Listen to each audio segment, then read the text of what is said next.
Ethics. In this next section, we're going to be talking about ethics and boundary issues in counseling, specifically related to pre-employment transition services. So when we talk about boundary issues, we really mean dual or multiple relationships. Usually that's what we're talking about when we're talking about boundary issues. And there are a couple of applicable sections of the CRCC Code of Ethics, that being A4 and A5. And really when we're thinking about dual relationships, we are thinking about either relationships that happen simultaneously with our clients, meaning it just is a natural progression into a dual relationship, or a family member of our client or somebody that our client is related to, or maybe it happens outside of our counseling relationship unexpectedly.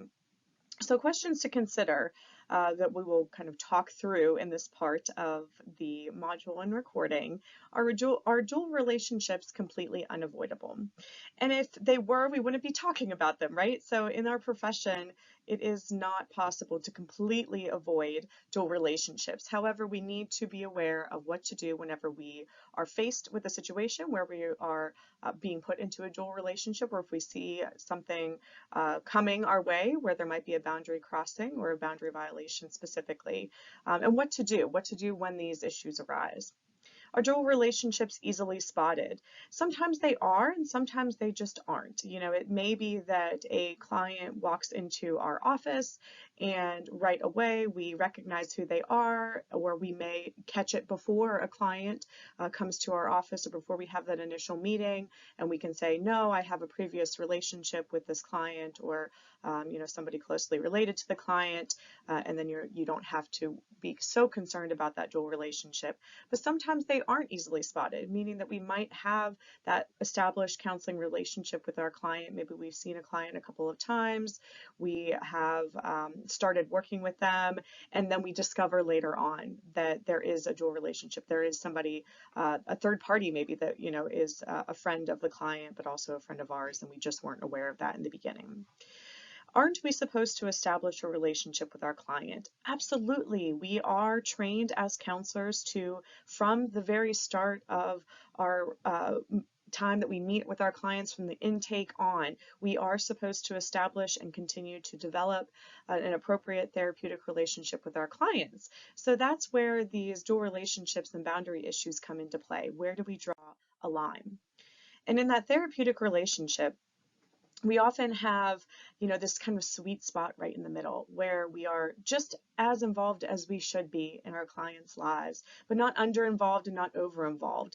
And whenever we start to sway from one side of the spectrum to the other, where we are getting over involved in the client's life, we're doing more than maybe we should be, maybe we are doing that tried and true, you know, serving our clients and helping them to achieve their goals, but we end up working harder and we're more invested in the relationship than maybe our clients are. We're bleeding over into that over-involved area. And then being under-involved in that therapeutic relationship can equally have ethical boundary issues that come into play as well if we are not upholding those ethical principles that we are charged to uphold, because we are concerned or not sure of how to mitigate some of those boundary issues that exist. Therapeutic boundaries look different for everyone. We all practice in our own unique and different ways. We should be doing that, right? We all are individual human beings as counselors, and so we have our different ways of approaching our clients, and those that are also assisting our clients in the pre-ETS world. So there are things that we can consider when it comes to those therapeutic boundaries and what they might look like. For one, it's our theoretical orientation. I have a picture on this slide of Dr. Carl Rogers, who we all know, a humanistic counselor, and he you know, really valued that unconditional positive regard, non-judgmental attitude and approaches towards counseling. And in this picture that is shown, he's sitting face to face with a client. and relatively near to his client as well. And so we talk about, when it comes to physical boundaries, maintaining appropriate physical boundaries and maintaining appropriate nonverbal and verbal behaviors with our clients. But Carl Rogers often would get very close to his clients, and that was part of what he did in that theoretical orientation. Culture is really important. Culture oftentimes determines how we approach others, how we maybe say hello, how we greet others that are next to us, whether it be shaking hands or not shaking hands, eye contact, again, physical contact in general. Culture makes a big difference in what these boundaries might look like. Population served and developmental stages of client are really important in the world of pre-eds, because we are working with adolescents, we are working with individuals that may need some guidance on what appropriate boundaries look like for this type of relationship. Our clients may not have had a therapeutic relationship in the past, or may not have been taught what might look like an appropriate boundary with a counselor. And so therefore we might need to take that additional time to kind of step outside of our role as counselor and put on that educator hat for our clients so that they're aware of what these boundaries might look like. Both real physical boundaries, again, and also the other types of boundaries that we must maintain, those relationship type boundaries. So ethics in action, and in terms of boundary issues when it comes to working with clients, there are certain things that our counseling ethical codes tell us are very black and white areas, right? So no, we are absolutely not to have any kind of sexual or romantic relationship with our current clients, partners, and family. In the world of pre-eds, this is, of course, utmost importance because of the age of our clients and legal issues that would understandably come into play. But when we're thinking about past clients as well, it's important to note that no, those relationships should not be extended to former clients either. Friends, family, and personal relationships, again, the boundary lines are very clear. No, we should not be providing services to those who you have been intimate with in the past. And if you cannot be objective in terms of family or friends or personal relationships that you've had in the past. But how can we gauge this? How do we know if we're able to be objective or not? Again, we usually get into our counseling relationships because we want to help others and we're not intending to harm others. But if we get into those relationships thinking that we are the best person for that individual, even though we have a pre-existing relationship in some form with them, even if we think we might be able to be objective, we have to be very, very cautious about that and be realistic in what our boundaries are. Ethics in action. In terms of non-professional relationships, relationships with former clients and their family, if you knew a client previously and they're now back on your caseload, you have to consider those risks and benefits of working with that client. And working through an ethical decision-making model can really help someone determine whether or not they should proceed with that counseling relationship. If past client or current client, again, consider risks and benefits. If there's somebody that they know that you also know, if they're a current client, you have to just weigh out what the options might be. Unavoidable relationships. There are some circumstances that will kind of be those areas where it's more likely that you'll have or see these unavoidable dual relationships pop up. In rural communities, military settings, in addictions counseling settings, pastoral counseling, and working with specific populations, highlighting, of course, here working with individuals with disabilities, but also feminist or multicultural counseling approaches, social justice approaches, LGBTQ populations. In these, working with specific populations, like in rural communities, in military settings, etc., it's more likely that there will be crossover, that you will know others in the community. In working with individuals with disabilities, there's oftentimes a lot of advocacy groups, a lot of support groups that are in one's community, and by kind of the natural way that we're supposed to be working as counselors, we should be involved at the community level. We should be engaged in these advocacy efforts. Not doing so might be, hurting our professional development. It could be, a way that we're able to connect with our community. It may be that we ourselves have family members, significant others, people that we know and care about that are involved in some of these efforts that are outside of the counseling room. And so therefore it puts puts us in those spaces where we may be unintentionally, again, developing these dual relationships with others that are also members of that same community. And again, in cases where there are these unavoidable boundary issues, it is more about determining what can be done, what should be done, and next steps, and making sure that we're informing our clients and parents and guardians of our clients of what that might look like, setting the boundaries from the very start of the relationship as best we can if there is a dual relationship present.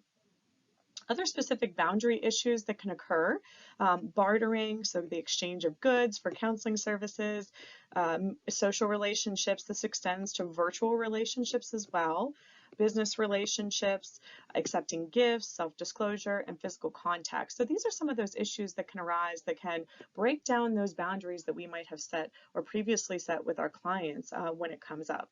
It may be that your client is asking you to share your story. How did you get into this profession? How do you yourself have a disability? That's a question that is relatively common as rehab counselors that we get from our clients. So our clients often want to know a little bit about us that drew us to the profession. In working in pre-eds, the questions could be varied.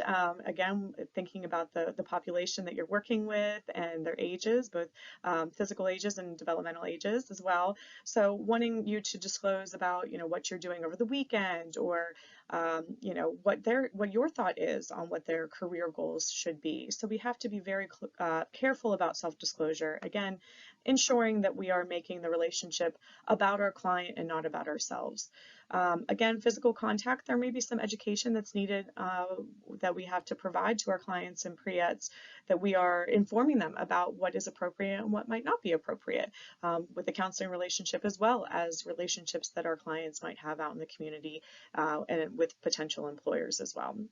Accepting gifts, we're going to learn a little bit more about that and have some examples of what that can look like. There's not a set amount, there's not like a dollar amount. The codes of ethics say, yes, you can accept gifts up to this amount, and the code doesn't say that we need to, in every single case, say no to a gift. So again, that's where our professional judgment comes into play. What is the purpose of accepting the gift? What's the value of accepting the gift? What is there a cultural implication for the client bringing a gift to us, and what would happen if we decline the gift? How do we manage that type of discussion? How do we have that type of discussion? And getting a little bit deeper again into the social relationships, it's really important that we're monitoring our social media presence in every format that we might be using. Again, because even if it's not intended, it may be that if we're really opening ourselves up on social media, that somebody is likely to friend us on a social media platform or follow our page or whatever it might be. And by way of that, we might be kind of extending those professional boundaries if that individual or somebody that is close to that individual, like a child, for example, is then needing to seek out pre-employment transition services. Crossing versus violation. Now, crossings and violations are two different things. Some boundary crossings are okay, depending on the intent. Again, we're looking at what purpose would crossing a boundary serve for our client. Would it be doing good for our client versus doing harm? And so we have to think kind of, in steps here. If we do cross a boundary, what happens next? What could potentially happen in the future? And again, that's where these ethical decision-making models come into play and are really useful if we are taxed with looking at a boundary crossing and thinking about what kind of benefit it might have for our clients. Those decision-making models help guide us through each step. They remind us of the importance of consulting with our peers and our supervisors, and getting others' feedback on whether or not a boundary crossing would be something that would be okay depending on that particular situation.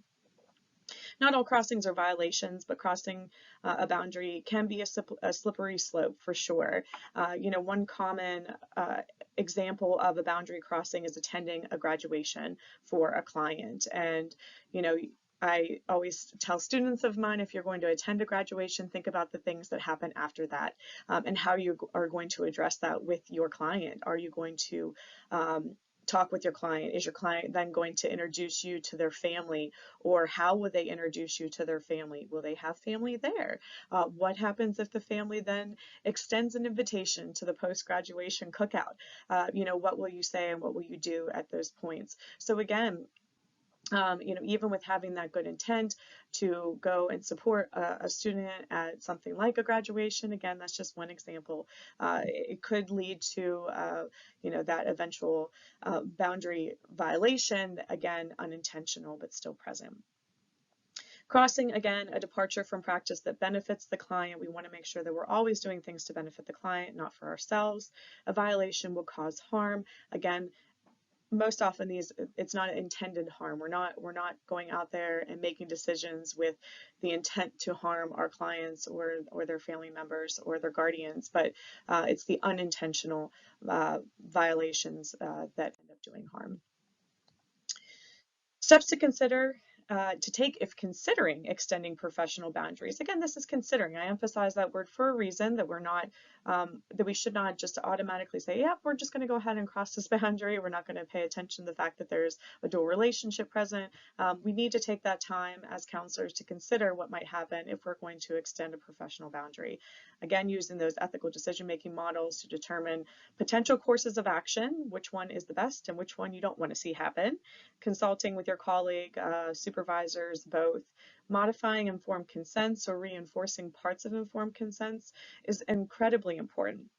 A lot of times our agencies will determine for us what goes into an informed consent, but again, reminding our clients, especially in pre-eds, that there are reasons why that we won't be at certain events, or that we would not be outwardly greeting them if we saw them at the grocery store. And it's not intended to be hurtful or harmful. We just want to protect their privacy. We want to make sure that they feel comfortable, in the space with us in that counseling relationship. And making sure to document whenever any kind of question has come up, if a gift has been given, and maybe it is being given with good intent, and because of a cultural, there's a cultural aspect to the gift giving. Still, it's important to document that was happening and why it was accepted or declined if you're declining a gift. Steps to take. Steps to take if you decide to extend professional boundaries. So let's say that you have opted to go ahead and extend a professional boundary, determining that it's in the best interest of the client, that you're providing that individual care to the client, that their client's best interests are at the very, very top of the list. Make sure to use good communication skills. Again, keeping clients informed about what might happen, what could happen, even role playing a little bit. If you're, again, thinking about extension of a boundary or a dual relationship out in the community, what will that look like for your client? If they're going to be working a concession stand at a local basketball game, and you greet them and just say hello, but they get a little bit frustrated that you didn't say more, making sure to keep that line of communication open so that both of you and your client are on the same page moving forward and what that communication might look like. Ensuring that you're monitoring physical boundaries as well as emotional and psychological boundaries. So these are all important things to keep in mind, that we are always trying to protect both the physical and psychological boundaries that are present for both us as counselors and for our clients. And remember that the code of ethics is there for a reason. If we are in situations where we've gone through all the ethical decision-making steps based on the decision-making models, we've consulted with our peers, and we are still feeling a little bit stuck about something, remember that there's always consultations that can be had with individuals that are associated with our professional organizations, where they will provide feedback on specific parts of the code. I've done this before in the past, and it's been very useful. It's free service, so you might as well take advantage of it, but it's really useful to have somebody that is very knowledgeable about these codes of ethics, highlighting key areas that are important to consider for you as the counselor as you make ethical decisions in your practice. Practical considerations.